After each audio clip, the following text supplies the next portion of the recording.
Hello दोस्तों, नमस्कार। आप लोगों का यूट्यूब चैनल एग्जाम टारगेट पर स्वागत है। और हम लोगों ने कल वेगनर की महाद्वीपीय विस्थापन संकल्पना के बारे में पढ़ा था। हम लोगों ने देखा कि वेगनर महोदय ने जो महाद्वीपीय विस्थापन की संकल्पना दिया, और उस संकल्पना में हम लोगों ने देखा था कि जब सारे महाद्वीप खिसकते खिसकते आपस में टकरा कर एक हो गए तो एक बहुत बड़े महाद्वीप का निर्माण हो गया, जिसे वेगनर महोदय ने पैंजिया का नाम दिया था। पैंजिया के चारों ओर जो महासागर बन गया था, बहुत बड़ा महासागर, उसे उन्होंने पैंथालसा नाम दिया था। और कालांतर में पैंजिया उत्तरी और दक्षिणी दो भागों में टूट गया, जिसे उन्होंने उत्तरी भाग को लारेंसिया या अंगारा स्थलखंड का नाम दिया और दक्षिणी भाग को गोंडवाना स्थलखंड के नाम से पुकारा। और कालांतर में जब अंगारा स्थलखंड पूर्वी और पश्चिमी भाग में टूट गया तो पूर्वी भाग से यूरेशिया बन गया और पश्चिमी भाग से उत्तरी अमेरिका का निर्माण हो गया। और जब गोंडवाना स्थलखंड टूटा तो उससे दक्षिणी अमेरिका, अफ्रीका, सऊदी अरेबिया प्रायद्वीप, भारतीय प्रायद्वीप, हिंद, चीन, पूर्वी द्वीप समूह, ऑस्ट्रेलिया और अंटार्कटिका महाद्वीपों का निर्माण हो गया था। इस तरह से अगर आपसे पूछा जाए कि ऑस्ट्रेलिया किसका भाग है तो गोंडवाना स्थलखंड का भाग है, या उत्तरी अमेरिका किस स्थलखंड का भाग है आपसे पूछा जाए तो अंगारा स्थलखंड का भाग है। भारतीय प्रायद्वीपीय भारत किसका भाग है? गोंडवाना स्थलखंड का भाग है। इस तरह से हम लोगों ने देखा था।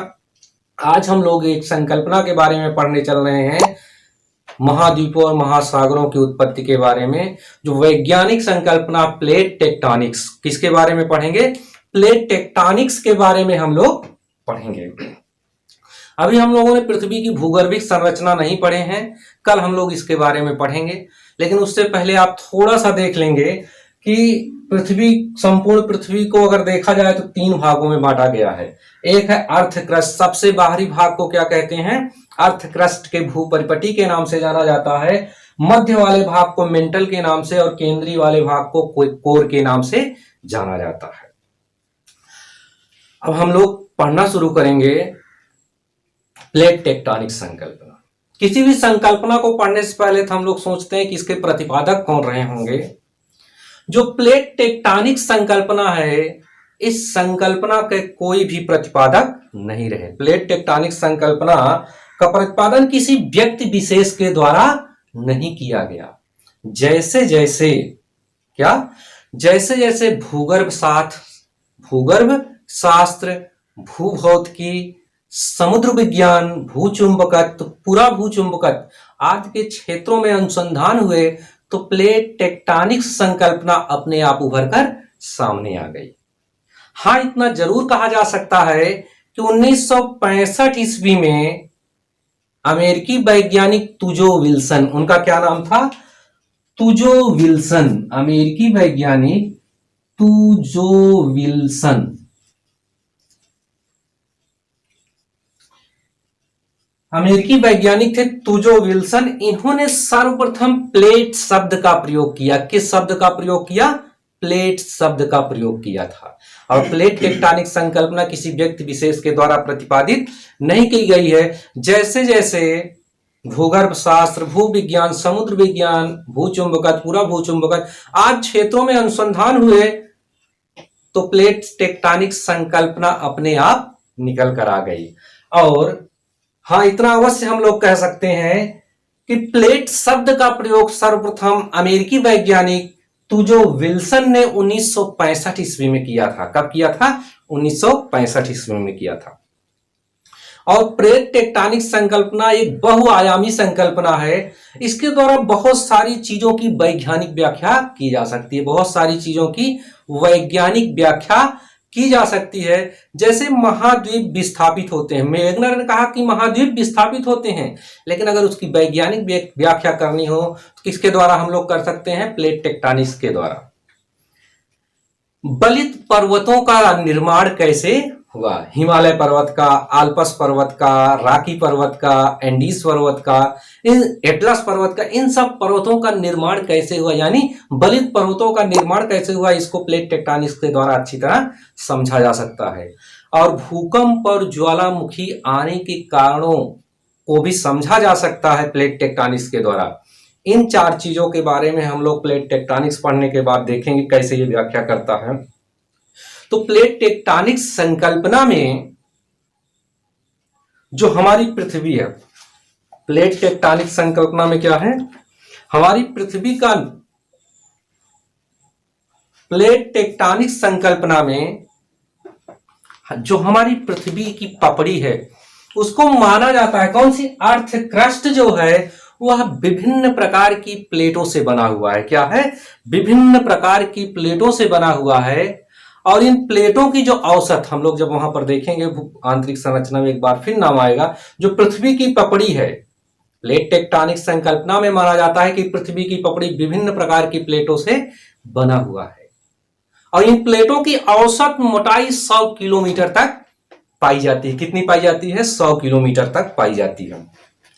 प्लेट टेक्टोनिक्स संकल्पना में प्लेटों को 2 भागों में बांट दिया गया है, प्रमुख प्लेटें और गौण प्लेटें, मेजर प्लेटें और सेकेंडरी प्लेटें। जो दुनिया में प्रमुख प्लेटें हैं वो 6 प्रमुख प्लेटें हैं। कितनी हैं, 6 प्रमुख प्लेटें हैं। Indo Australian plate, American plate, African plate, Eurasian plate, Pacific plate, Antarctica plate. कौन कौन सी, आप लोग क्रम से लिख लेंगे। हाँ लिखिए, इंडो ऑस्ट्रेलियन प्रमुख प्लेट, हेडिंग डाल लीजिए और लिखिए Indo Australian plate. Number 2 American plate. Number 3 African plate. Number 4 Eurasian plate. Number 5 Pacific plate और number 6 Antarctica plate, Antarctic plate. ये 6 प्रमुख प्लेटें हैं, मेजर प्लेटें हैं। और छोटी प्लेटें जो क्या है, गौण प्लेटें हैं, माइनर प्लेटें हैं, वो सैकड़ों हैं और नई नई प्लेटों की खोज की जा रही है। जैसे आप कह सकते हैं कि सऊदी अरेबिया की प्लेट, कौन सी प्लेट, सऊदी अरेबिया की प्लेट, कैरेबियन सागर की प्लेट, फिलीपाइंस की प्लेट आदि प्लेटों के नाम लिए जा सकते हैं। तो आपको 6 प्रमुख प्लेटों के नाम याद रखना है, Indo Australian plate, American plate, African plate, Eurasian plate, Pacific plate और अंटार्कटिक प्लेट। ये और जो गौण प्लेटें हैं वो 100 से भी ज्यादा है और नई नई प्लेटों की खोज हो रही है। तो अब हम लोग आते हैं, देखते हैं प्लेट टेक्टोनिक्स संकल्पना क्या है। देखते हैं तो इस चित्र में आप देखेंगे कि ये चित्र में 4 प्लेटें बनाई गई हैं। कितनी प्लेटें बनाई गई हैं, 4 प्लेटें बनाई गई हैं, ए बी सी और डी, 4 प्लेटें बनाई गई हैं और इन प्रत्येक प्लेट पर एक महाद्वीप रखा गया है। क्या रखा गया है, एक महाद्वीप रखा गया है, कॉन्टिनेंट, एक महाद्वीप रखा गया है। और जहां पर ये महाद्वीप रखे गए हैं वहां पर प्लेटें वक्राकार हो गई। महाद्वीपों के भार के कारण प्लेटें क्या हो गई है, नीचे दब गई हैं, वक्राकार हो गई हैं। और प्लेट टेक्टोनिक्स संकल्पना में प्लेटों के 3 किनारे माने गए हैं। कितने किनारे माने गए हैं, प्लेटों के 3 किनारे माने गए हैं। एक किनारा तो यहां पर लिखा गया है विनाशकारी किनारा। कौन सा किनारा, विनाशकारी किनारा, डिस्ट्रक्टिव मार्जिन। और एक यहां पर क्या है, विनाशकारी किनारा। यहां पर क्या लिखा है, कंस्ट्रक्टिव मार्जिन, रचनात्मक किनारा। और एक तीसरा जो चित्र में नहीं है वह है संरक्षी किनारा। कौन सा किनारा, संरक्षी किनारा। अभी हम लोग देखेंगे इसके बाद। थोड़ा सा हम लोग चित्र में क्या लिखा गया उसको देख लें। देखिए यहाँ 4 प्लेटें हैं, ए बी सी और डी। इन पर एक एक महाद्वीप रखा गया है, लिखा गया कॉन्टिनेंट। और ये जो बना है ओशन बना है, क्या है, समुद्र महासागर का चित्र बनाया गया है। और जहां पर जो लिखा गया है mid oceanic ridge, mid oceanic ridge, मध्य महासागरी कटक या पहाड़ी, मध्य महासागरी कटक या पहाड़ी। और एक्स वाई स्थान पर दो महासागरीय खाइयां दिखाई गई। क्या दिखाई गई हैं? एक्स और वाई स्थान पर दो महासागरीय खाइयां, ओशनिक ट्रेंच दिखाई गई हैं। इस तरह से ये पूरा चित्र है। और हम लोगों ने देखा कि प्लेट टेक्टोनिक संकल्पना में प्लेटों के कितने किनारे माने गए हैं? 3 किनारे, रचनात्मक किनारा, विनाशकारी किनारा और संरक्षी किनारा। तो हम लोग देख रहे हैं इस चित्र में, यहां पर एक कटक दिखाई गई, मध्य महासागरीय कटक दिखाई गई। हम लोग किसके बारे में पहले पढ़ना शुरू कर रहे हैं? रचनात्मक किनारे के बारे में। हेडिंग डाल लेंगे अगर लिखना चाहते हो तो, रचनात्मक किनारा। और इस चित्र में एक पहाड़ी दिखाई गई है। क्या दिखाई गई है? पहाड़ी दिखाई गई है या मध्य महासागरीय कटक दिखाई गई है। जैसे हम लोग जब सागरों के बारे में पढ़ेंगे तो अटलांटिक महासागर के बीचों बीच में उत्तर से दक्षिण तक एक कटक पाई जाती है। ठीक उसी तरह ये यहां पर एक मध्य महासागरीय कटक दिखाई दे रही है। और इसे किस नाम से जाना जाता है? मध्य महासागरीय कटक के नाम से जाना जाता है। पहाड़ी दिखाई दे रही है और इसके बीच में जो दरार होती है, किसके बीच में? मध्य महासागरीय कटक के बीच में जो दरार होती है उससे होकर पृथ्वी के आंतरिक हिस्से से मैग्मा बहुत धीमी गति से निकलता रहता है। क्या होता है? मैग्मा बहुत धीमी गति से निकलता रहता है और समुद्र के संपर्क में आकर, किसके में? समुद्र के संपर्क में आकर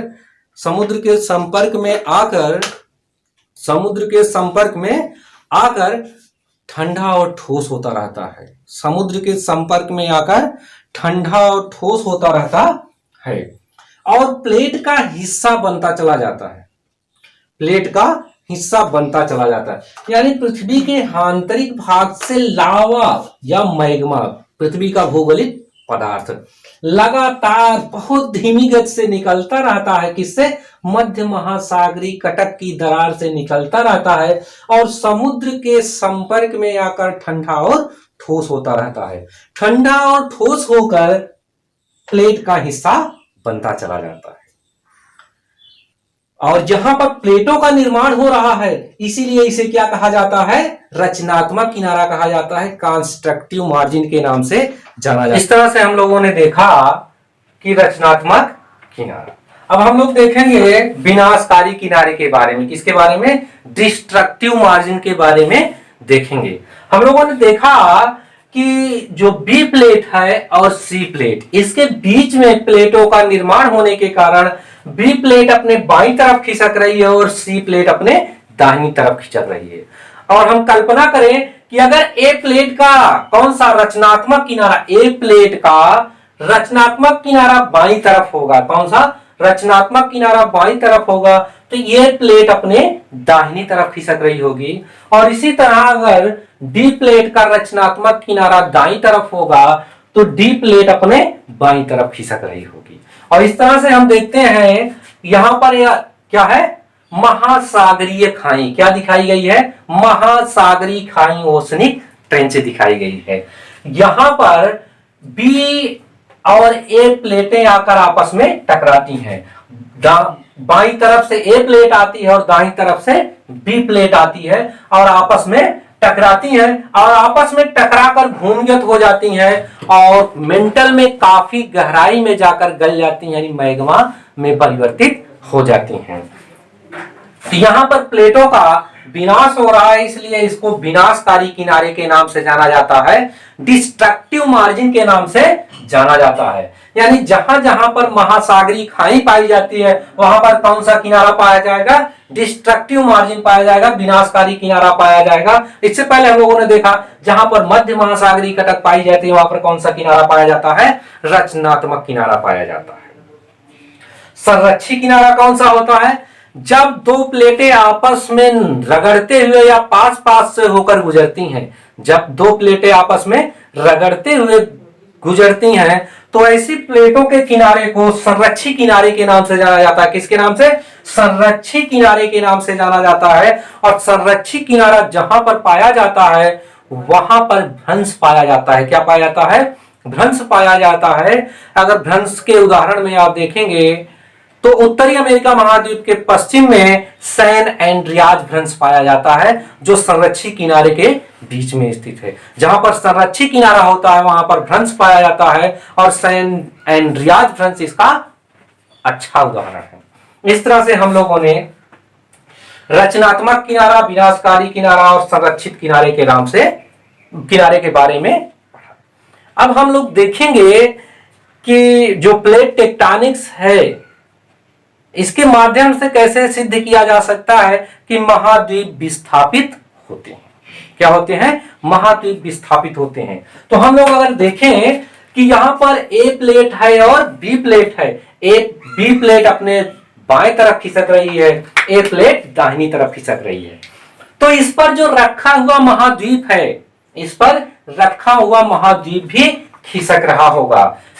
ए और बी प्लेट पर रखा हुआ महाद्वीप भी एक दूसरे के नजदीक आ रहा होगा। ऐसे में इस महाद्वीप और इस महाद्वीप के बीच का समुद्र क्या होता जा रहा है? सकरा होता जा रहा है, समुद्र बंद होता जा रहा है। तो एक स्थिति ऐसी भी आएगी जब ये आपस में पास पास आते हुए टकरा जाएंगे और टकराकर आपस में जुड़ जाएंगे। तो ऐसे में माना जा सकता है कि पृथ्वी के इतिहास में कभी न कभी पैंजिया का निर्माण हुआ रहा होगा।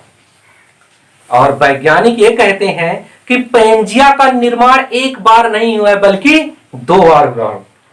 पैंजिया का निर्माण एक बार नहीं हुआ है बल्कि 2 बार हुआ है। एक बार पैलियोजोइक युग में पैंजिया का निर्माण हुआ और दूसरी बार मेसोजोइक युग में पैंजिया का निर्माण हुआ, जिसके बाद में ये आधुनिक महाद्वीपों और महासागरों का जन्म हुआ। इस तरह से हम लोगों ने देखा कि प्लेट टेक्टोनिक्स के माध्यम से कि महाद्वीप विस्थापित होते हैं। अब हम लोग देखेंगे प्लेट विवर्तनी के माध्यम से, प्लेट टेक्टोनिक्स के माध्यम से बलित पर्वतों के निर्माण के बारे में देखेंगे। अगर हम लोग कल्पना करें कि इस महाद्वीप और इस महाद्वीप की बहुत सारी नदियां किसमें? ओशन में, महासागर में बहुत बड़ी मात्रा में अवसाद लेकर जमा करती रहती हैं। सैकड़ों हजारों सालों में समुद्र के नितल पर सैकड़ों हजारों फीट मोटी अवसाद का जमाव हो जाता है। और जब ये महाद्वीप आपस में नजदीक आ रहे हैं तो एक स्थिति ऐसी आएगी कि इनके बीच का मलबा संपीड़ित होकर बलित पर्वत के निर्माण में बलित पर्वत का निर्माण हो जाएगा। अब हम उदाहरण के तौर पर अगर लेते हैं तो हम लोग देखें कि अगर हम लोग इसको मान लेते हैं, आज हम लोग जानते हैं कि जो यूरेशिया की प्लेट है दक्षिण की ओर खिसक रही है और भारतीय प्रायद्वीप उत्तर की ओर खिसक रहा है। अगर हम लोग इसको मान लें यूरेशिया की प्लेट है, कौन सी? यूरेशिया की प्लेट है और यह इस तरफ खिसक रही है, और यह भारतीय प्रायद्वीप है, भारतीय प्रायद्वीप। वैज्ञानिक ये कहते हैं कि यूरेशिया और भारतीय प्रायद्वीप के बीच में, या आज कहा जाए कि जहां पर वर्तमान में हिमालय पर्वत स्थित है, पृथ्वी के इतिहास में वहां पर टेथिस सागर फैला हुआ था। कल हम लोगों ने देखा था टेथिस सागर, भूमध्य सागर टेथिस सागर का बचा हुआ भाग है। लेकिन उस समय टेथिस सागर का विस्तार कहां तक था? जहां पर हिमालय पर्वत खड़ा हुआ है आज, वहां तक विस्तार था। और यूरेशिया की प्लेट दक्षिण की तरफ खिसक रही थी और भारतीय प्लेट उत्तर की तरफ खिसक रही थी, और इसके बीच में कौन सा था? टेथिस सागर था। और यूरेशिया और भारतीय प्रायद्वीप की नदियां प्रति वर्ष सैकड़ों हजारों टन मलबा लाके, अवसाद लाकर टेथिस सागर की तली में जमा करती जाती थी। इस तरह से सैकड़ों हजारों वर्षों में यहां पर हजारों फीट मोटी परतों का निर्माण हो गया। और जब यूरेशियन प्लेट और भारतीय प्लेट आपस में टकराई तो इनके बीच जो मलबा था वह संपीड़ित होके क्या हो गया? हिमालय पर्वत का निर्माण हो गया। वह संपीड़ित हो गया इनके दबाव के कारण और हिमालय पर्वत का निर्माण हो गया। और हिमालय पर्वत के अग्रभाग में एक बहुत बड़ी खाई का निर्माण हो गया। पाकिस्तान के पोतवार से लेकर असम तक एक बहुत बड़ी खाई का निर्माण हो गया था, जिसे बाद में गंगा, ब्रह्मपुत्र आदि नदियों ने लाकर, यानी यहां भारतीय प्रायद्वीप की प्रमुख नदियों ने, हिमालयी नदियों ने इसको लाकर इस बड़े खड्ड को पाट दिया और इस तरह से गंगा, यमुना, ब्रह्मपुत्र के मैदान का निर्माण हो गया। किसका निर्माण हो गया? गंगा, यमुना, ब्रह्मपुत्र के मैदान का निर्माण हो गया। अब हम लोग देखेंगे भूकंप और ज्वालामुखी। हम लोग अगर देखें कि जो ज्वालामुखी होता है, क्या होता है? लावा निकलता रहता है। अगर ये रचनात्मक किनारे पर देखें और संरक्षित किनारे पर, संरक्षित किनारे और रचनात्मक किनारे पे भी भूकंप और ज्वालामुखी वाले क्षेत्र होते हैं, लेकिन ज्यादातर बड़े भूकंप और ज्वालामुखी कहां पर आते हैं? विनाशकारी किनारे के सहारे आते हैं। किसके किनारे आते हैं? विनाशकारी किनारे के सहारे आते हैं। और जब यहां दोनों प्लेटें आपस में टकरा कर काफी नीचे गहराई में मेंटल में जाकर गलती हैं, तो क्लिष्ट रासायनिक क्रिया होती है, जिसके कारण गैसों का निर्माण होता है। तप्त गैस मैग्मा को लेकर ऊपर की तरफ आता है। तो अगर तेजी से अगर धक्का लगाया तो पृथ्वी की पपड़ी अगर टूट गई तो ज्वालामुखी का उद्गार हो जाता है। लेकिन अगर पृथ्वी की पपड़ी वहां पर मोटी है, मजबूत है, तो नीचे से धक्का लगाता है तो क्या आ जाता है? भूकंप आ जाता है। तो यानी विनाशकारी किनारे पर बड़े भूकंप आते हैं। हिमालयी क्षेत्र में हम लोग देखते हैं कि बहुत बड़े बड़े भूकंप आते हैं। और भूकंप और ज्वालामुखी जो प्लेटों के किनारे होते हैं वो कमजोर किनारे होते हैं, इसलिए वहां भूकंप और ज्वालामुखी अक्सर आया करते हैं। और भूकंप और ज्वालामुखी आने के अगर हम लोग देखें तो वैज्ञानिकों के द्वारा 3 प्रमुख क्षेत्र बताए गए हैं। कौन कौन से? 3 प्रमुख क्षेत्र बताए गए हैं। अगर हम लोग एटलस के माध्यम से देखें, किसके माध्यम से देखें? एटलस के माध्यम से देखें, यहां पर हम लोग देखेंगे, हाँ पहले आप लोग हेडिंग डाल लीजिए, भूकंप और ज्वालामुखी आने के क्षेत्र। वैज्ञानिकों ने इसके कितने क्षेत्र बताए हैं? 3। मिड कॉन्टिनेंटल बेल्ट, मध्य महाद्वीपीय पेटी। कौन सी? नंबर 1 मध्य महाद्वीपीय पेटी।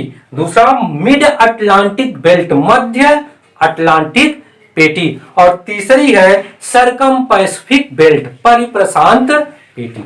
पहली क्या है? मिड कॉन्टिनेंटल बेल्ट, मध्य महाद्वीपीय पेटी, मिड अटलांटिक पेटी, मध्य अटलांटिक पेटी, सरकम पैसिफिक बेल्ट, परिप्रशांत पेटी। वो 3 पेटियां पाई जाती हैं जो भूकंप और ज्वालामुखी आने की हैं। अगर हम लोग देखें मिड कॉन्टिनेंटल बेल्ट, मध्य महाद्वीपीय पेटी कहां से शुरू होती है? एक तो मध्य महाद्वीपीय पेटी प्लेटों के विनाशकारी किनारे के सहारे पाई जाती है। किसके सहारे पाई जाती है? प्लेटों के विनाशकारी किनारे के सहारे पाई जाती है। और यह पूर्वी द्वीप समूह से प्रारंभ होती है। कहां से प्रारंभ होती है? पूर्वी द्वीप समूह से प्रारंभ होती है और मलेशिया, पूर्वी द्वीप समूह से प्रारंभ होकर कहां? Indonesia, Malaysia, Singapore, Burma, Himalaya, Hindu Kush, Caucasus, Alps पर्वत होते हुए मध्य अटलांटिक पेटी से समकोण पर मिल जाती है। जो मध्य महाद्वीपीय पेटी है कहां शुरू होती है? पूर्वी द्वीप समूह से, फिर Indonesia, Malaysia, Singapore, Burma, Myanmar, Himalaya होते हुए हिंदकुश, काकेशस, आल्पस पर्वत होते हुए अंत में मध्य अटलांटिक पेटी से मिल जाती है। जो दूसरी पेटी पाई जाती है कौन सी? मिड अटलांटिक बेल्ट, मध्य अटलांटिक पेटी, वह ग्रीनलैंड से शुरू होकर अंटार्कटिक महाद्वीप में पाई जाती है।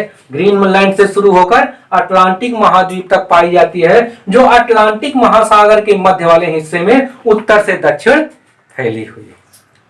और तीसरी पेटी जो मध्य अटलांटिक पेटी किसके सहारे पाई जाती है? प्लेटों के रचनात्मक किनारे से। मध्य महाद्वीपीय पेटी प्लेटों के विनाशकारी किनारे के सहारे पाई जाती है और मध्य अटलांटिक पेटी प्लेटों के रचनात्मक किनारे के सहारे पाई जाती है।